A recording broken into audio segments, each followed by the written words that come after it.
look, I know you're no friend of Israeli Prime Minister Benjamin Netanyahu, but what do you think of the International Criminal Court issuing warrants for his arrest for alleged war crimes in Gaza, and with our government, our Labor government, not ruling out arresting him if he comes here? Here's our Foreign Minister, Penny Wong. I have made clear many times in this place that all parties to the conflict must comply with international law, and I again say we respect the independence of the International Criminal Court and its important role in upholding international law. Now, our government also banned your former Justice Minister Ayelet Shaked from coming here to give a talk. What's your response to all this? Well, the first part about Netanyahu, as you say, Andrew, I'm not really a fan under any circumstances of Netanyahu. However, the fact that no investigation whatsoever was made of the war by the ICC in the past year or more shows that this is clearly a political rather than a judicial decision. And moreover, President Bashar Assad of Egypt, who has killed over 700,000 of his own people, haven't been indicted. Neither have the Yemenite leaders who have starved 50,000 and more children to death for a year for the past 5 or 6 years, or the Hezbollah leaders themselves haven't been indicted. So clearly this is a political decision, even for those who are somewhat and vehemently, I would say, opposed to the leadership of Prime Minister Netanyahu. We don't take this as a judicial decision, an impartial one.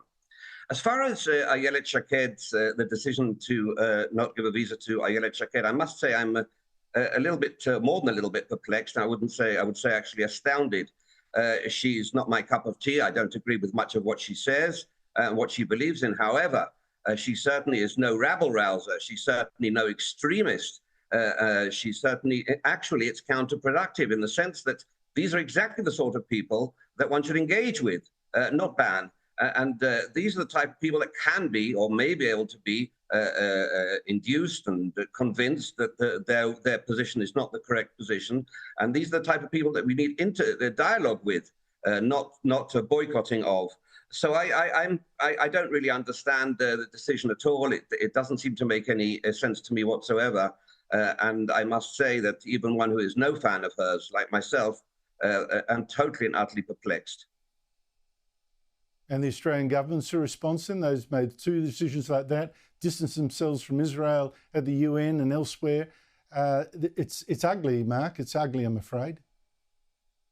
Well, I'd rather not get involved into Australia per se and the political system there and situation there. But I will say that on the 2 issues on the ICC, I don't, as a non-supporter of Netanyahu, as I said earlier, I am not in, I see this as nothing but a political decision by the ICC, not a judicial one.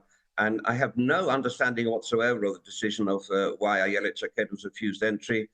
She is not even, she holds no public office. She's not even, she probably isn't known to 99.9% of the Australian public. She won't go around rousing public sentiment of any one form or another. And I'm not, I just don't understand it, completely don't understand it. Pure politics, Mark. I'm afraid Mark Sofer is pure politics and a very ugly shift that has dismayed many, many Jews in Australia, many who have contacted me to say they don't recognise this country anymore. Mark Sofer, thank you so much indeed for your time.